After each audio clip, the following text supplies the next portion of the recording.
সাথে সংঘাত লাগাতো বিএনপির সাথে। আজ 1 বছর হয়ে গেছে এটি তত্ত্বাবধায়ক সরকার, কিন্তু বাংলাদেশের মানুষ জানে বর্তমানে বিএনপি ক্ষমতায়। অনেক মানুষই জানে না বাংলাদেশের কোন দল ক্ষমতা। মানুষ মনে করে এখন বিএনপি ক্ষমতায়, বিএনপি সবকিছু, কিন্তু আসলে বিএনপি কোনো ক্ষমতায় নাই। এখন তত্ত্বাবধায়ক সরকার।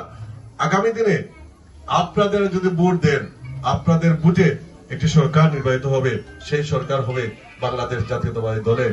কিন্তু এই 1 বছরে বিএনপি যদি আপনাদের সাথে সংঘাত করত, যদি হিন্দু ভাইদের আগে সাবেক আওয়ামী লীগের কথা যদি সত্যি হতো, তাহলে আজকে আপনারা এই স্বাধীনভাবে এখানে আজকে পূজা করতে পারতেন না, আপনারা বাংলাদেশে থাকতে পারতেন না।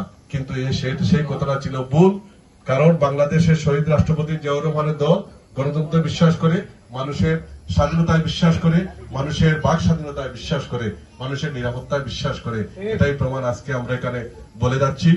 1 বছর হয়েছে, আজকে দেখেন আমরা আপনাদেরকে শুভেচ্ছা জানাতে এসেছি। আমরা আপনাদের এখানে পূজা ভাঙতে আসে নাই, আপনাদের কোনো ক্ষতি করতে আসে নাই।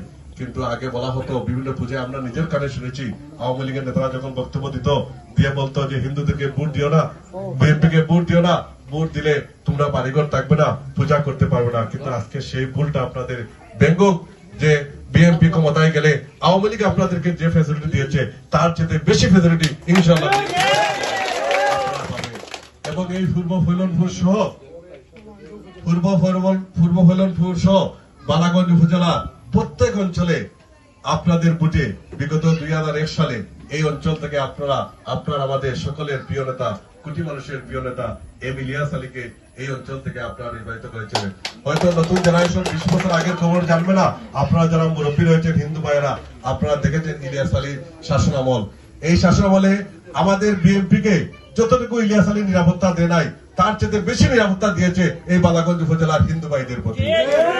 আজকে আমাদের এই প্রিয় নেতা ইলিয়াস আলী দীর্ঘ 12 বছর যাবৎ একটি অবৈধ বিনা ভোটের সরকার গুম করে কোথায় রেখেছে, আজ পর্যন্ত আমরা আমাদের নেতার কোনো খোঁজ খবর পাই নাই। আজকের আপনাদের এই পূজা মণ্ডপে আমরা দোয়া কামনা করব, প্রার্থনা কামনা করব আমাদের প্রিয় নেতা, আপনাদের প্রিয় নেতা, এই অঞ্চলের সাবেক এমপি জননেতা ইলিয়াস আলীর সন্ধানের জন্য আপনারা মহান আল্লাহ তাআলা রব্বুল আলামিনের কাছে দোয়া কামনা করবেন আমাদের প্রিয় নেতাকে যেন আমরা অবিলম্বে তার সন্ধান এবং খোঁজ পাই। এবং ইলিয়াস আলী যেভাবে আপনাদের নিরাপত্তা দিয়েছেন, ইলিয়াস আলী যেভাবে এই অঞ্চলের উন্নয়ন করে গিয়েছেন, ইনশাআল্লাহ আগামীতে ফেব্রুয়ারিতে একটি ইলেকশন হবে, জাতীয় সংসদ নির্বাচন।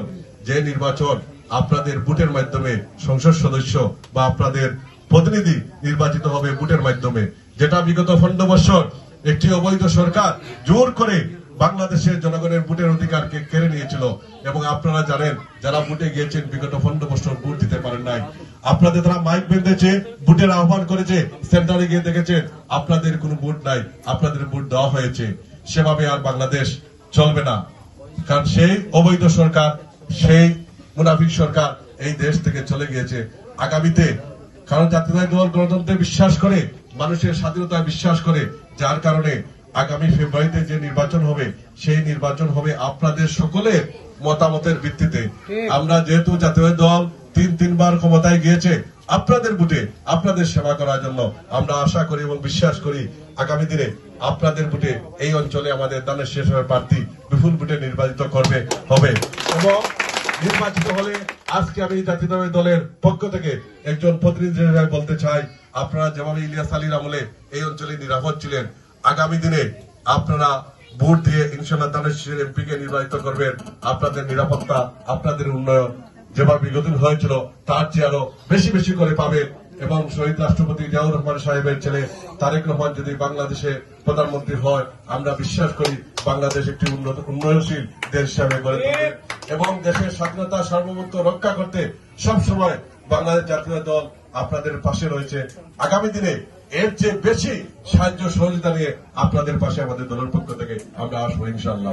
এবং আমাদের এই অঞ্চলে জাতীয় দল যেহেতু আপনারা মনে করেন এখন বিএনপি ক্ষমতায়, আগেই বলেছি এখন বিএনপি ক্ষমতায় নাই, তারপরেও যদি এই আপনাদের হিন্দু সম্প্রদায়ের কোন ধরনের জমি দখল, জায়গা দখল, কোন সমস্যা বা কোন নির্যাতন করে, আমাদের দলের সাথে যোগাযোগ করবেন। আজকে এখানে মাইকে মঞ্চে পূর্ব পরিবেশে বলে গেলাম, যারা আপনাদের সাথে অন্যায় আচরণ করবে, দখল দায়িত্ব করবে, তাদের বিরুদ্ধে আমাদের দলের পক্ষ থেকে জেহাদ করা হবে। তাদের বিরুদ্ধে আমাদের অবস্থান থাকবে, সত্য এবং কঠিন অবস্থান। আপনাদের নিরাপত্তাতে আমরা দৃঢ় প্রতিজ্ঞ।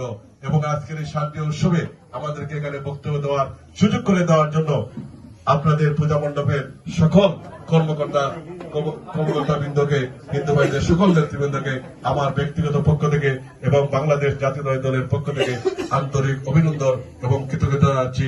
এবং সবাইকে আগামী দিন সুন্দর হোক এবং আপনাদের আগামী দিনের আপনাদের ধর্ম আরো সুন্দরভাবে পালন হোক সেই কামনা করে আমি সবাইকে শান্তি ও শুভেচ্ছা নিয়ে বিদায় দিচ্ছি। খুদা হাফেজ। বাংলাদেশ জিন্দাবাদ।